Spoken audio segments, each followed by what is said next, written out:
If you know me at all or you've watched any of my videos, you know I'm completely obsessed with organization and cleanliness and everything having its perfect place. And I have shown pictures of my house before, my closet, my pantry, and things like that. And when someone expressed interest in having me help them with some organization in their house, I was so excited because I just love this stuff. I thrive on it. And if you don't understand because you're not obsessive compulsive, I really encourage you to watch this video. I'm going to put a link below. People used to make fun of me because I would always eat my Skittles in a certain order and I'd separate them by color on my desk and things like that. And this video, when I found this, I was like, oh my gosh, this is so true. It's so me. But you have to wait until the very end. And that's when you'll understand that last line is like, that's exactly what it's like. So needless to say, I was super excited to get started. After she showed me around and we kind of talked a little bit about what she was looking for, we decided that the best place to start would be in the master bedroom walk-in closet. This was not an overwhelming situation. She had a lot of clothes, she had a lot of shoes, but it wasn't, piled up to the ceiling. It wasn't bursting at the seams. It wasn't dirty. It was just disorganized. She just needed a plan. And it's so important that we have a peaceful and serene environment in our bedroom, in our bathroom, in our closet, because that's the place that we go to seek relaxation. And if you open up a door and everything's in disarray and it's just chaotic, it's just anxiety inducing.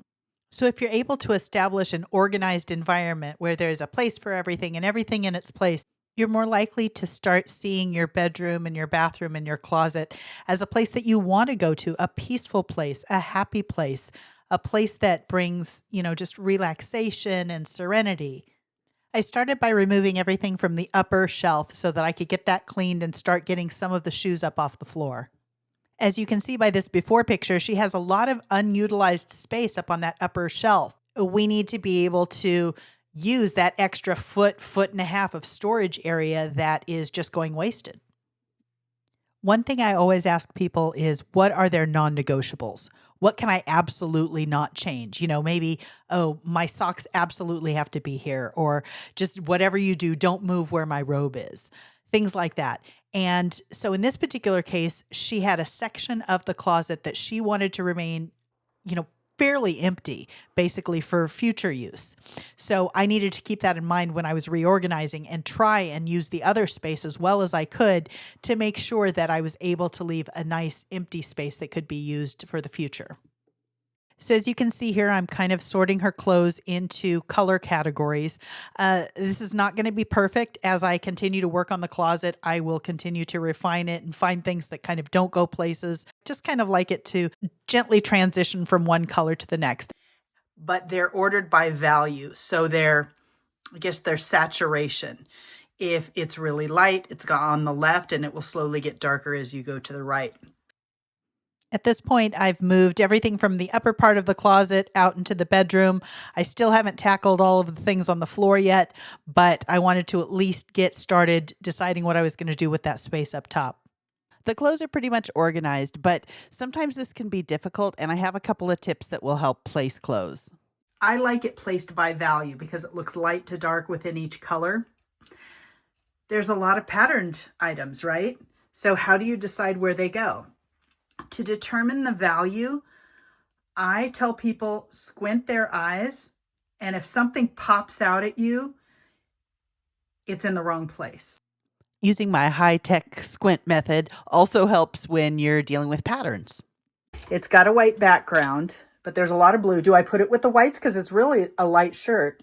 But if you squint your eyes until it blurs, does the entire shirt turn a light blue or does it turn a white? It turns a light blue. So I would put it where it belongs in the values with the light blue. If you squint your eyes, it's not black, even though black is probably one of the biggest colors on it. And it doesn't really read as pink, which is one of the other colors there. If you squint your eyes, it almost kind of looks like a wine color or a burgundy. So I'm actually going to put it in that spot with the burgundies. Let's see, it looks darker than that. It looks, when you squint your eyes, it looks a little bit lighter than this one. So I think that's where he lives. Here's one that's really difficult. So this one, I squint my eyes and all I see is the big patterns, but I'm thinking it's reading more kind of an aqua. I'm wondering how weird it will look within the aquas. Oh, I don't think it'll look too bad. I think he needs to go here. Okay, so now I have those all together, and to me, it reads a little bit white, but I'm afraid in the whites it's going to look too funky.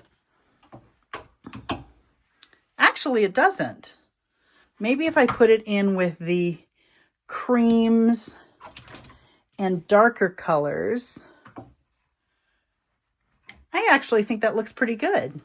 I think that looks good, especially because the only thing that's going to show is the shoulder, and it looks really light there. Two more benefits of sorting your clothes this way are, one, it's really easy to find things. You know exactly where your orange shirt is or your black sweater is. And two, you can see exactly what colors your wardrobe has too much of or too little of. Another question you need to ask yourself when you're getting ready to sort your closet is, how do I want to sort my bottoms? Do I want pants all by themselves and skirts all by themselves, or do I want pants and skirts together, just sorted by color? I see that she already has her skirts separate, so I'm going to go ahead and continue and maintain that same order. Pants all in one area, skirts all in one area, sorted by color. Now I'm getting ready to tackle the ginormous shoe and boot situation. I'm going to clean off this rack that she already has and kind of plan what additional racks that we need in order to find places for all of her shoes and boots. Based on the measurements of her closet, I switched the two racks that she currently had just because they fit a lot better. And I decided to use that upper shelf for her boots since they were so tall, and we could use that additional space for the height of her boots. A couple more hours of folding, sorting, and organizing, and I was gone for the day. When I came back for day 2, my assistant was patiently waiting for me, and we had received some of the organizational items that we had ordered, so I was able to put those into place. One of the things that arrived was the package of matching hangers, and it makes such a huge difference to use matching hangers, not just aesthetically, but also because it saves so much space if you pick the right hangers. You can see how much space we saved in her closet just by swapping the hangers out. We got a couple of inexpensive shoe racks. We got some rechargeable LED lights because the closet was so dark you couldn't tell blacks from blues. And those rechargeable lights are awesome because they're motion activated. We put up a couple of 3M hooks in various areas to hold hats and bags. If you have a closet with a corner where two clothing rods come together, don't forget there's real estate in that corner. You can put things behind the clothes. Here we put her beach bag. She doesn't use it that often, so it's out of the way, but it's ready to go when she needs it.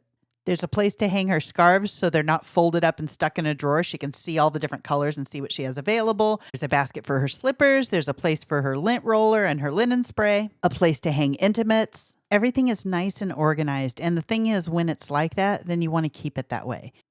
There are a few more things on order that have not yet arrived. We ran out of hangers for pants and skirts. So once those come in, she'll replace those and she will be good to go. I can't believe what a difference the lights make.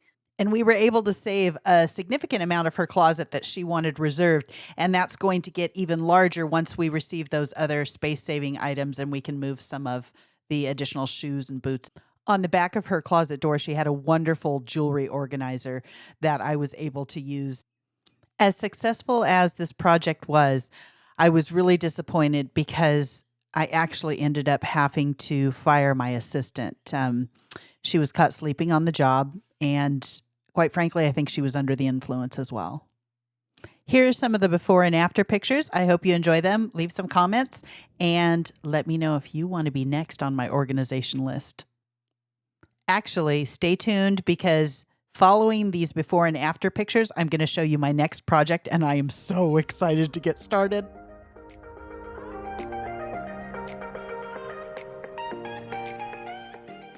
I am so excited. This is the next project that I'm working on. It is the home office of a full-time professional who also runs 2 of her own businesses. So this woman is going nonstop. She comes home, she drops her stuff in her office, and then she goes off to the next thing.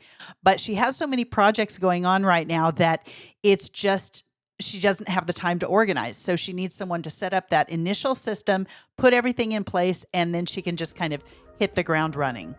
So I am really looking forward to this one. It's going to be awesome.